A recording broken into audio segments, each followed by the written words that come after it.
Here's a story that involves Clive Hartwell and Tony Hyde. But mostly it's Tony Hyde. Summer 1976, Tony was going to go up to see the Hartwells up in Isle of Skye.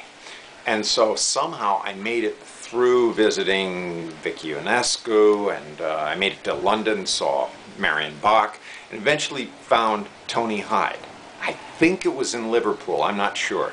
But anyway, he throws me in the back of his VW, the same one he was driving around. He'd gotten over to England, and then we were driving up.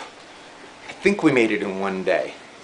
And we got up to Isle of Skye, and he hit himself on the head. I forgot the rope, the climbing rope, because he wanted to go climb Ben Nevis or some big mountain, which, you know, we had just done Mont Blanc about 2 months before, and that was it for me. I figured high mountains, this was pretty lucky I got out of that one.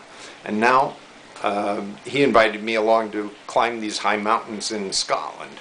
So because Tony forgot his rope, we never climbed the mountain. And instead of running off to climb a mountain, we spent a very leisurely Sunday in Waternish at the Steen Inn, and I prefer that.